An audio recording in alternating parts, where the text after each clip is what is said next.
Doctor Baba Saheb Ambedkar open university.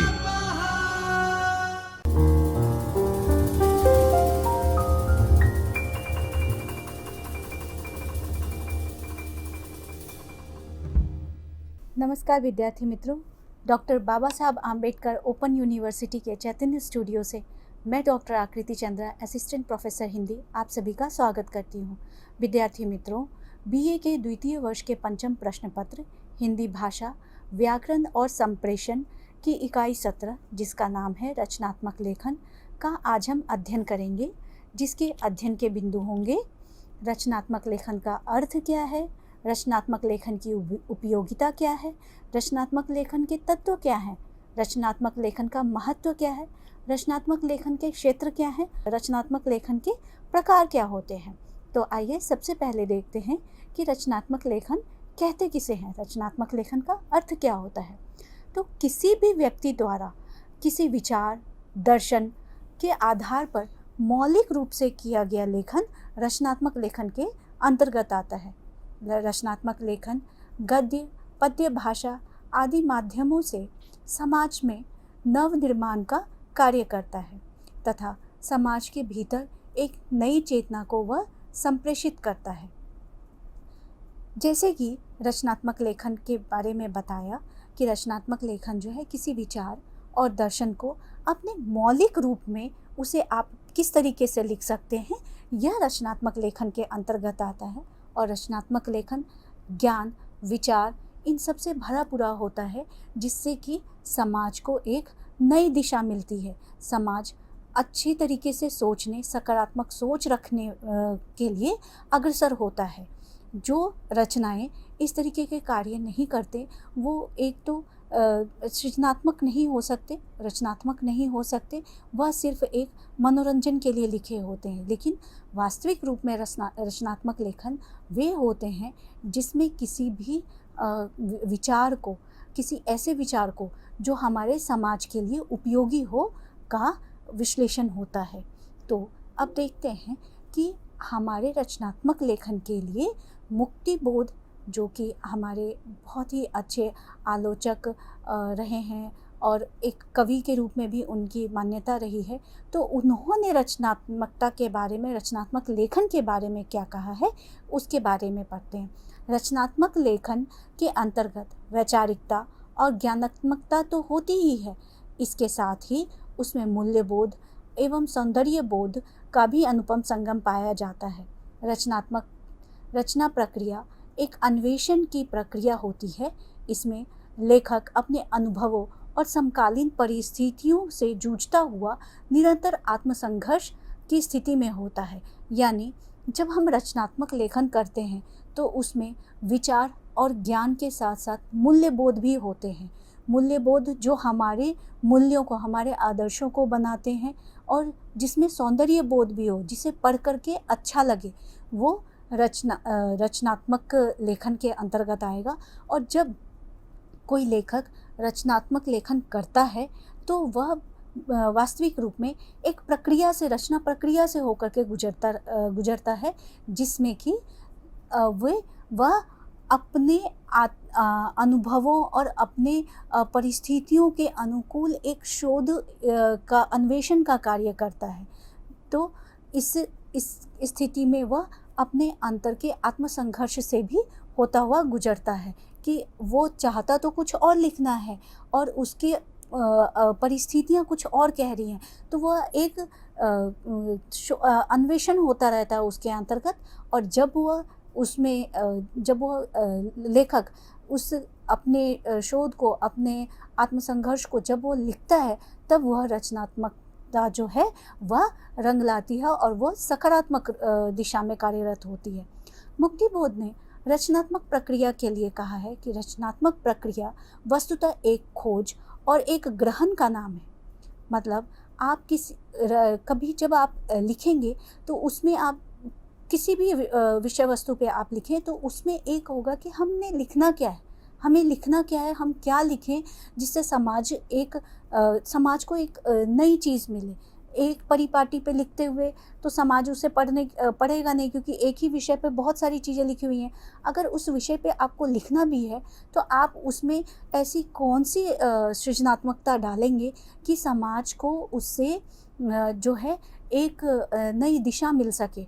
तो इस कार्य में जो है रचना प्रक्रिया एक वस्तु खोज और एक ग्रहण का नाम है। आप कुछ खोजते हैं और उसे ग्रहण करते हैं, उस आत्मचिंतन करते हैं और उसे फिर अपनी रचनात्मकता में लाते हैं। अब देखते हैं कि रचनात्मक लेखन की उपयोगिता क्या होती है। रचनात्मक लेखन, जैसा कि पहले ही बताया, कि उसमें कोई किसी विचार, किसी दर्शन की मौलिक अभिव्यक्ति होती है, तो उसमें विचार होंगे, उसमें दर्शन होंगे, तो वास्तविक रूप में वह समाज को एक नई दिशा देने के साथ साथ गति भी प्रदान करेगा, जो एक सभ्य समाज के लिए बहुत ही आवश्यक होता है। नया दर्शन मिलता है रचनात्मक लेखन से, नया विचार मिलता है, नई रचना को समाज के सामने रखने में एक माध्यम मिलता है रचनात्मक लेखन से। आज के दिन में सोशल मीडिया हो, मास कम्युनिकेशन हो, ये तमाम क्षेत्र में ऐसी रचनात्मक लेखन की ज़रूरत आज के दौर में रहती है, जिससे समाज में एक नवाचार की स्थिति पैदा हो सके। रचनात्मक लेखन से ही आज आप देखेंगे कि बहुत सारे क्षेत्रों में जो है रचनात्मक लेखन होने लगे हैं।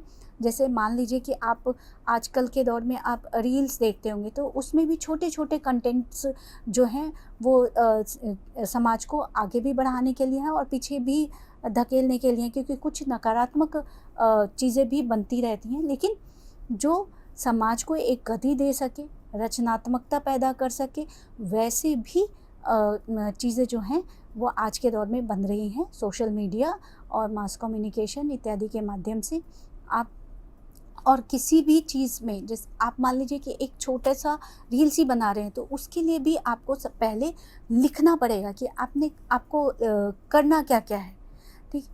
और इस रचनात्मक लेखन से बहुत ही रोजगार जो है आज के वर्तमान परिवेश में रोजगार की भी काफ़ी निकल कर के आ रहे हैं रोजगार भी इस क्षेत्र में। अब देखते हैं कि रचनात्मक लेखन के तत्व क्या क्या है। तो रचनात्मक लेखन के तत्व जो हैं वह 6 तत्व होते हैं मूल रूप से। सबसे पहला है मौलिकता, दूसरा है संवेदना, तीसरा है बौद्धिकता, चौथा है लोकमंगलकारी और विश्वसनीयता, और छठा है भाषा की सहजता। तो एक एक करके इसके बारे में हम अध्ययन करते हैं। सबसे पहले देखते हैं मौलिकता। रचना में रचनाकार का मौलिक सृजन जो है वह मूल होता है रचनात्मक लेखन में। अगर मौलिकता नहीं होगी तो एक ही विषय वस्तु पे, एक ही चीज़ों पे एक ही तरीके के लिख करके फिर क्या फ़ायदा। आप चाहे ये किताब पढ़े चाहे वो किताब पढ़े, दोनों में ही एक ही चीज़ लिखी हुई है, तो बहुत ज़्यादा उसमें जो है समाज को ना तो नई दिशा मिलेगी, ना ही किसी पाठक को उसमें पढ़ने में रुचि रहेगी। तो आपके विषय वस्तु में क्या मौलिकता है, रचनात्मक लेखन अगर आप कर रहे हैं तो उसकी मौलिकता क्या है, यह बहुत ही मूल विषय है रचनात्मक लेखन का। रचनाकार मौलिक विचार और दर्शन रचना में समाहित करता है। रचना में मौलिकता नहीं तो वह रचनात्मक लेखन नहीं होगा, बल्कि वह सिर्फ एक सिद्धांत, एक दर्शन के रूप में मान्य होगा। जैसे मान लीजिए कि कोई एक सिद्धांत, गणित का ही सिद्धांत दिया जाता है, उसमें एक ही तरीके के आपने एक फॉर्मूला लगा दिया, उसी के ऊपर क्वेश्चंस बन रहे हैं, तो वो रचनात्मक लेखन में नहीं आएगा। रचनात्मक लेखन में किसी भी एक विषय वस्तु के ऊपर आप किस तरीके से रस के माध्यम से, किस तरीके से सृजनात्मकता के माध्यम से, किस तरीके से आप अच्छा लिख सकते हैं, जिससे कि पाठकों में भी रुचि भी हो और वो मनोरंजन। अब जैसे एक उदाहरण से भी समझते हैं कि मौलिकता क्या होती है, और मौलिकता अगर नहीं हो रचनात्मक लेखन में तो वो किस प्रकार मौलिक रचना नहीं रह जाती है। जैसे आपने अभी देखा होगा, अभी रिमिक्स का ज़माना है, तो क्या होता है कि पुराने गाने हैं, आप उसमें नया म्यूज़िक डाला और उसको फिर से रिमिक्स कर दिया, तो वो मौलिकता नहीं होगी। और मौलिकता नहीं होगी उसमें, हम सिर्फ उसे न्यू वर्जन कह सकते हैं किसी भी गाने का, लेकिन वह मौलिक गाना नहीं होगा। मौलिक गाना वही होगा जो पुराने गाने जो उन्होंने लिए हैं वो मौलिक होगा। उन्होंने बस थोड़ा सा म्यूज़िक डाल दिया तो उसके ऊपर वो मौलिक गाने नहीं होंगे।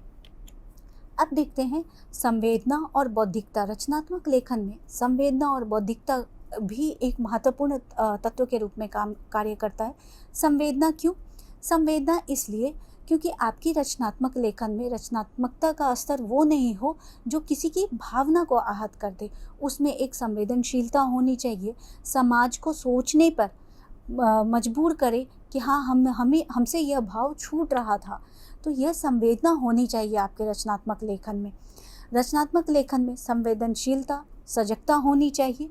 समाज के संवेदनशील मुद्दों पर एक सजग और स्पष्ट विचार होना चाहिए, ना कि एक तरफ की कहानी कह दें और वह किसी दूसरे इंसान के लिए या दूसरे समुदाय के लिए वो भावना को आहत करने का कारण बने।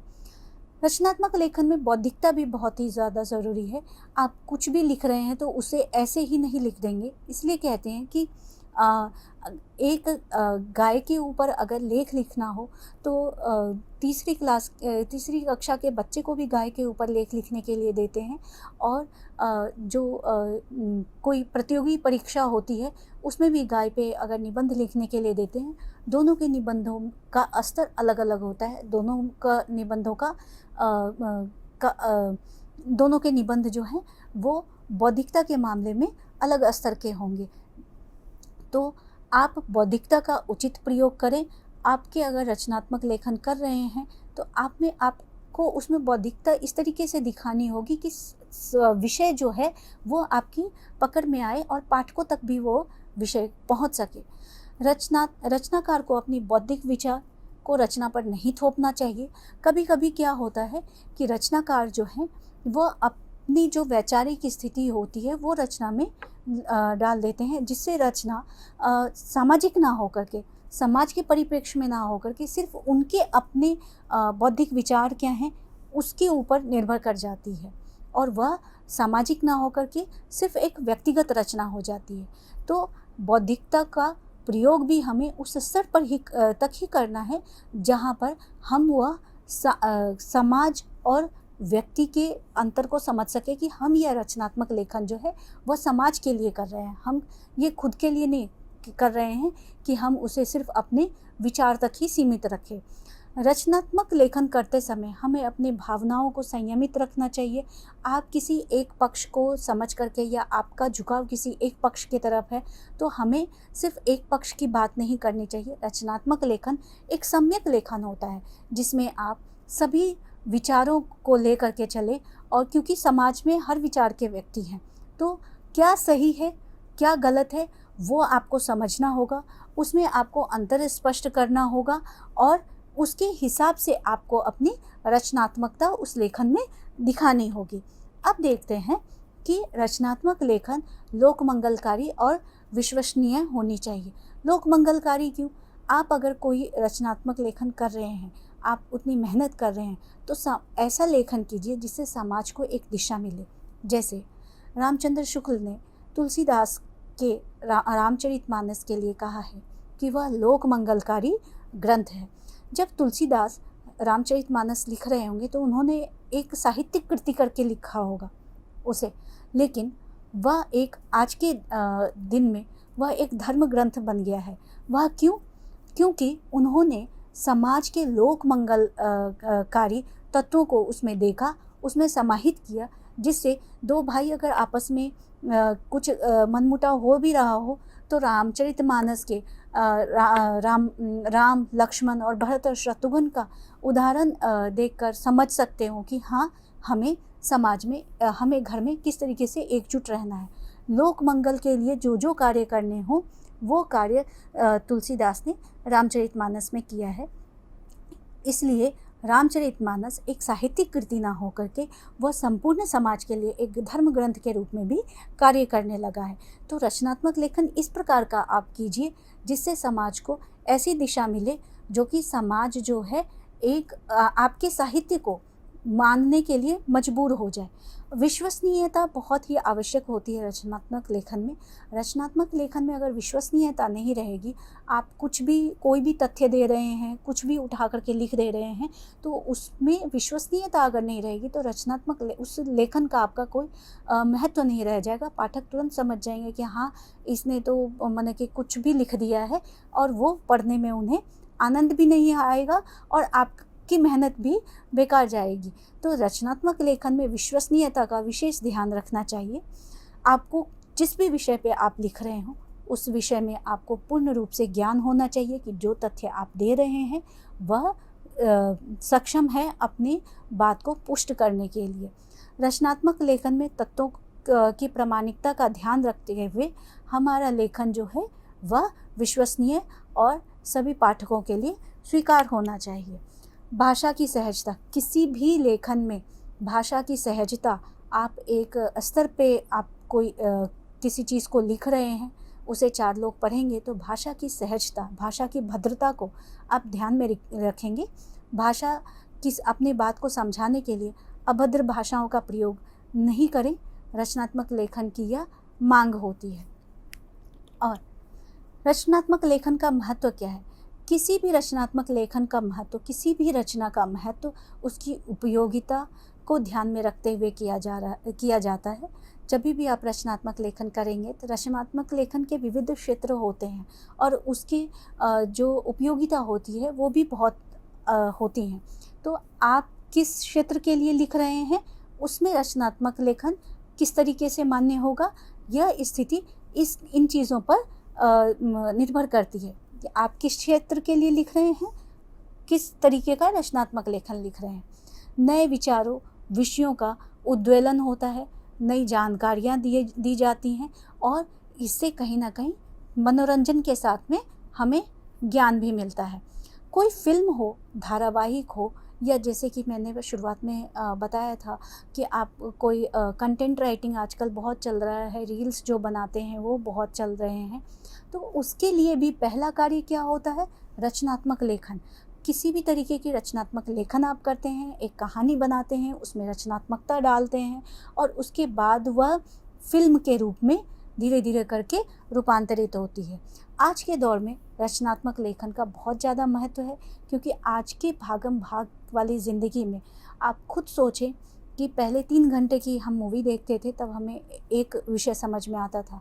आज आप 1.5 मिनट की एक रील देख लेते हैं तो भी वो बात आपको समझ में आ जाती है।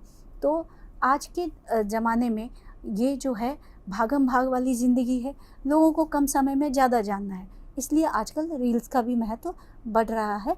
लेकिन आप रचनात्मक लेखन जब करते हैं तो इतना ना सोचें कि हमें 1.5 मिनट में ही कार्य पूरा करना है, क्योंकि रचनात्मक लेखन में भाषा की सौंदर्यता भी दिखती है, आप किस भाव से लिख रहे हैं वो भी दिखती है, संवेदनशीलता भी दिखती है, आपकी बौद्धिकता भी दिखती है। इसलिए रचनात्मक लेखन करते हुए आप सजग रहें और रचनात्मक लेखन करें। रचनात्मक लेखन के क्षेत्र कौन कौन से होते हैं? कोई भी रचनात्मक लेखन किसी भी एक निर्धारित स्वरूप में लिखा जा सकता है और उसका वाचन भी किया जा सकता है। रचनात्मक जब लेखन जो है वह लिखा भी जा सकता है और रचनात्मक लेखन का वाचन भी हो सकता है, और इसके लिए हमें विधा की आवश्यकता होती है।